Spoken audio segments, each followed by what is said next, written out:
Por isso ele vai para a Galileia. E na Galileia, como um prenúncio daquilo que mais tarde os seus discípulos estarão fazendo, indo por toda a parte para pregar o Evangelho, ele revela a intenção e o propósito de Deus, porque na Galileia também há os perdidos de Israel. E quando nós olhamos o verso seguinte, o verso de número 15, o tempo está cumprido, não está falando de Cronos, não está falando do tempo humano, está falando do tempo oportuno, do tempo cheio, do tempo de Deus, do tempo de ouro, onde todas as coisas combinaram para que o advento do Messias e posteriormente do cristianismo acontecesse. E ao falar sobre o cumprimento do tempo, ele complementa com o reino de Deus, e o reino de Deus está próximo. Como essa palavra é oportuna nos dias de hoje. Ela tem a mesma força naquele período, ela tem nos dias de hoje, e o terá sempre até a volta do Senhor. O reino de Deus está próximo. Obviamente que o contexto em que Jesus fala essas palavras está se referindo exatamente ao início do reino de Deus, quando ele, aquele que veio anunciar, posteriormente se torna o conteúdo da mensagem.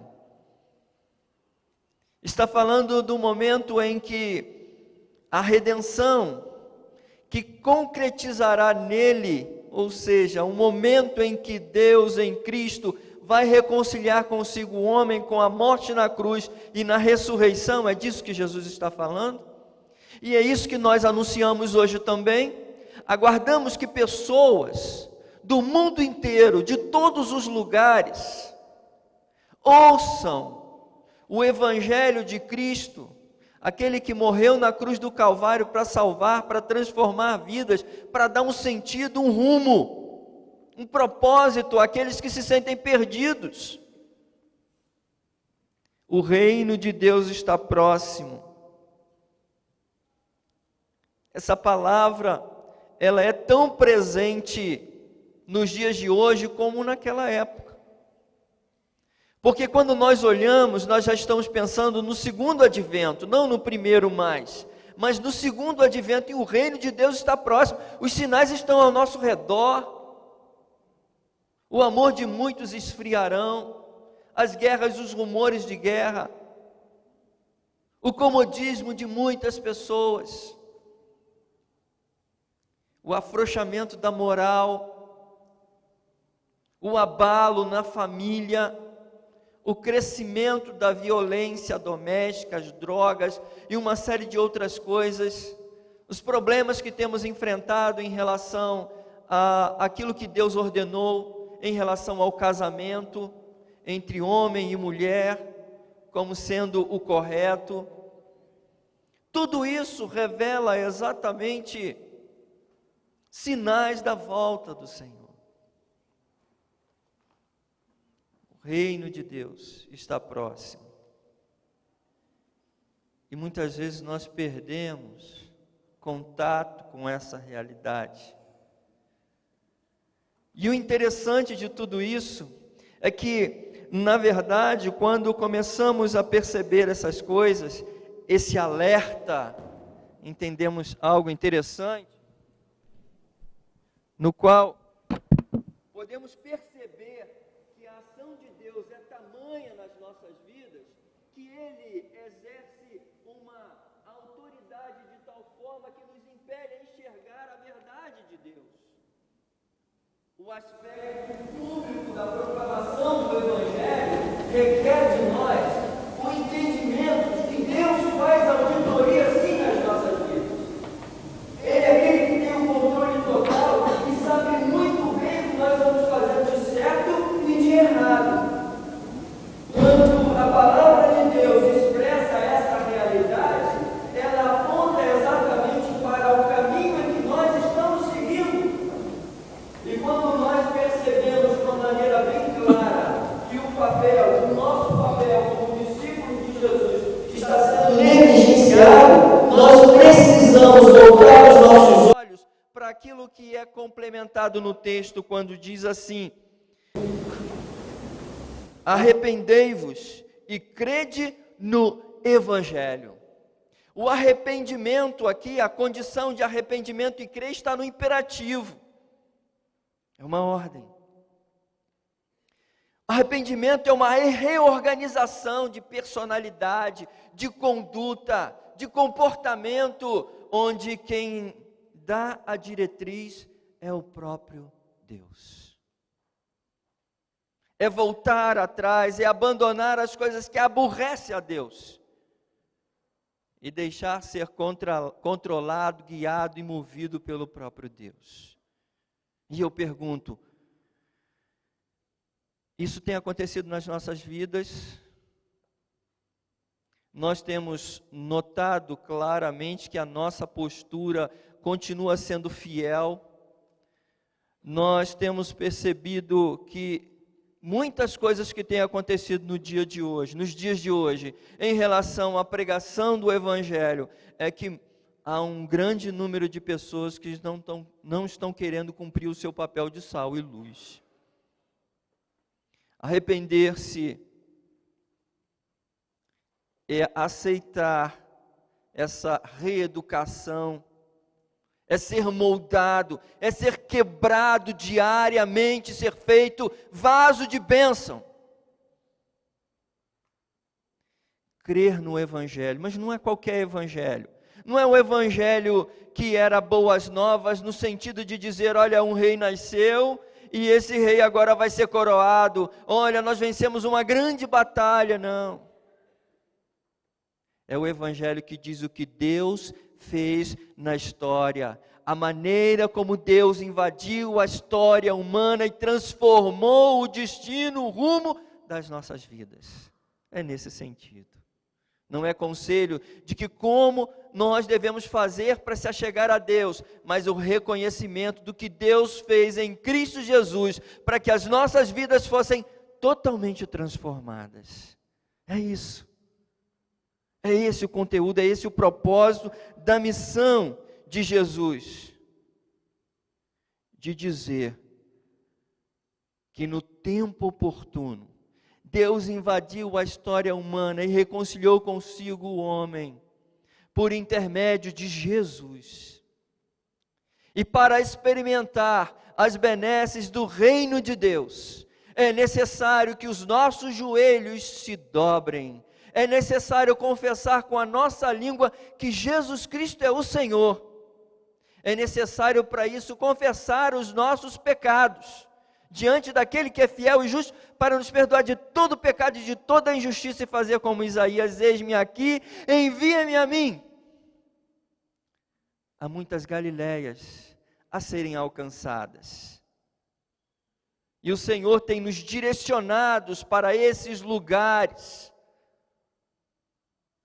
E nós temos esquecido do propósito, da finalidade, da nossa finalidade como igreja do Senhor Jesus. Como igreja do Senhor Jesus. E ao mesmo tempo em que a palavra também exorta aqueles que ainda não assumiram compromisso com Cristo.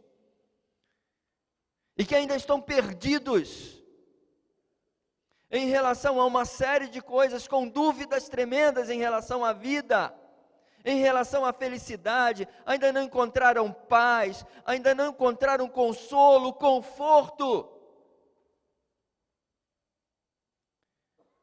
Jesus revela aquilo que é necessário fazer: arrepender-se e crer, ter fé no Filho de Deus, ter fé naquele que deu a sua vida para nos dar vida em abundância, daquele que sabe o que é sofrimento, daquele que pode nos resgatar, daquele que pode nos dar alegria de viver.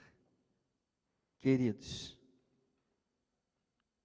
o reino de Deus está próximo. Para aqueles que ouviam essas palavras, Jesus estava iniciando o seu ministério e apontando escatologicamente para os nossos dias e para tantos outros dias que o Senhor proporcionar até a volta de Jesus. Mas esses dois imperativos, eles são fundamentais para o destino das nossas vidas. Para aqueles que assumiram um compromisso com Cristo e andam relapsos. E para aqueles que ainda não assumiram um compromisso com Cristo. Arrependam-se. E creiam no Evangelho transformador. Aquele que Paulo diz, não me envergonho do Evangelho. Porque ele é poder. E é poder de Deus. Para a salvação de todo aquele que nele crê. Que Deus abençoe a sua vida. E que a sua vida seja abundante no Senhor. Hoje e sempre. Amém.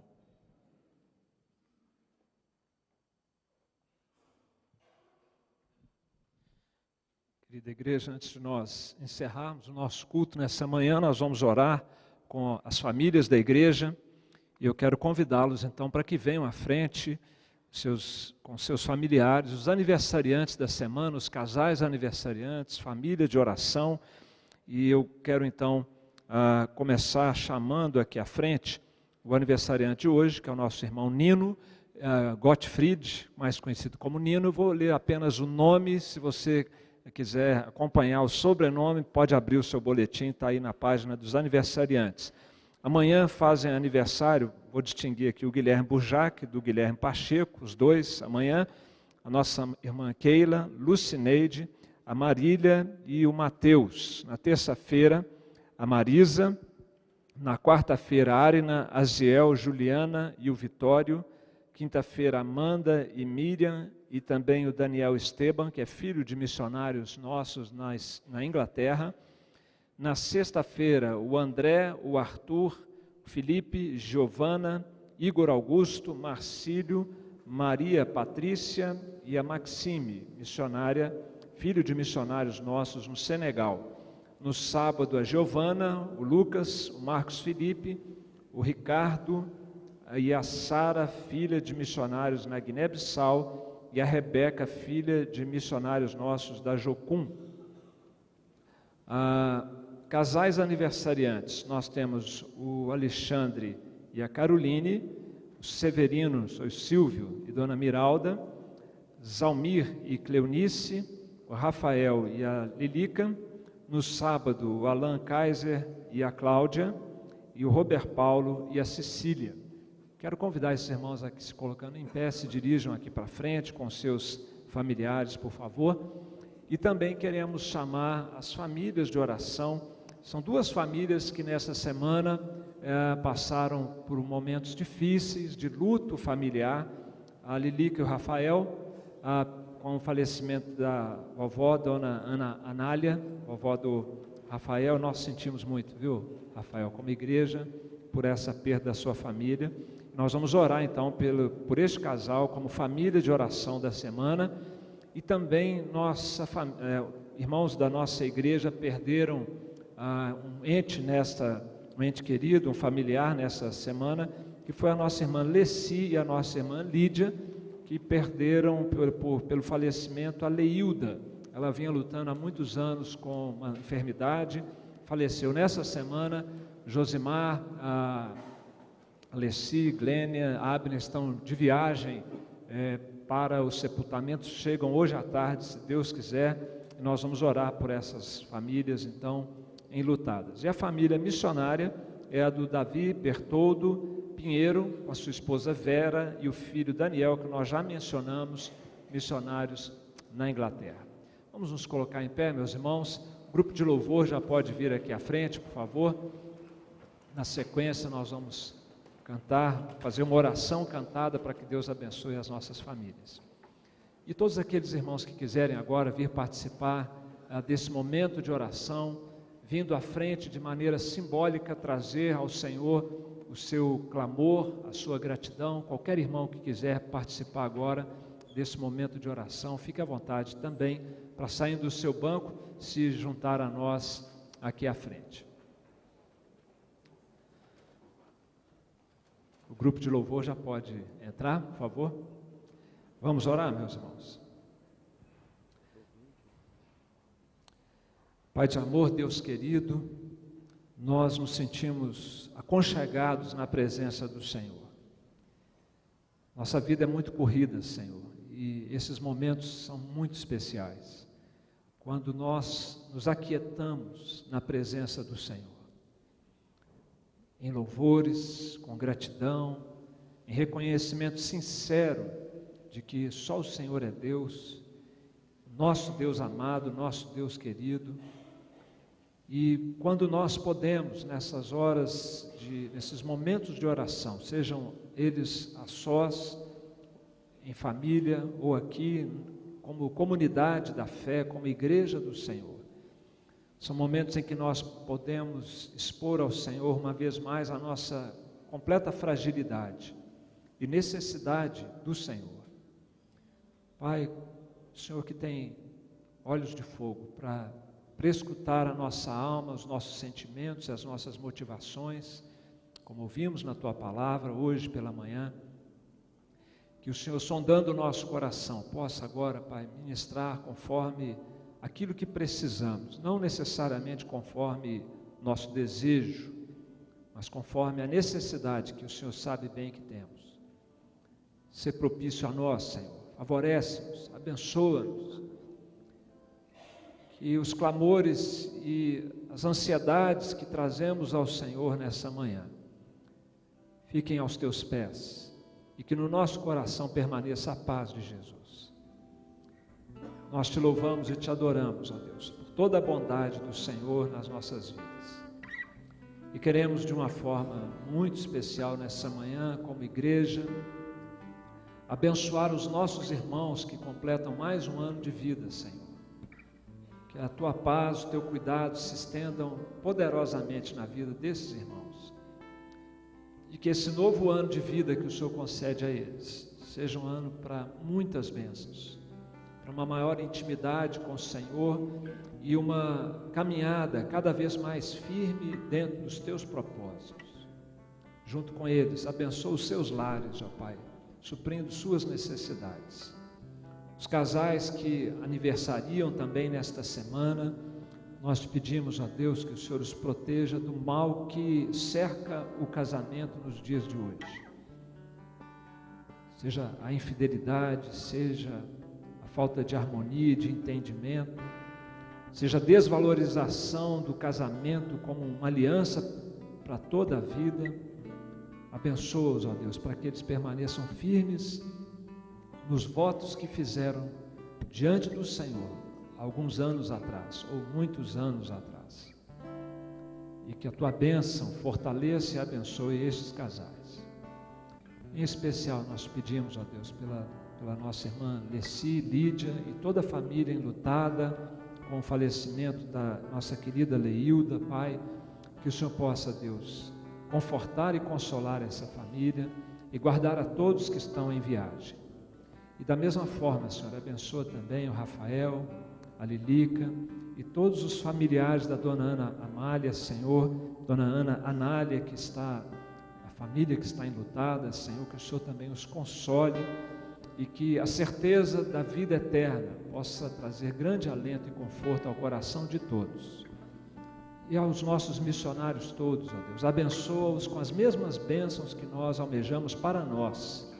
Que o Senhor os abençoe, e especialmente na família desta semana, que é o Davi Bertoldo, ali na Inglaterra, com a sua esposa Vera, o filho, ó Pai. Que o Senhor os guarde do mal, os proteja e os faça sal e luz naquele continente tão frio, tão apóstata, tão distante do Senhor como é o continente europeu nos dias de hoje. Pai, abençoa-se, nós te pedimos, a casa do Senhor, a família do Senhor aqui reunida e a família, a casa de cada um de nós. Oramos em nome de Jesus. Amém.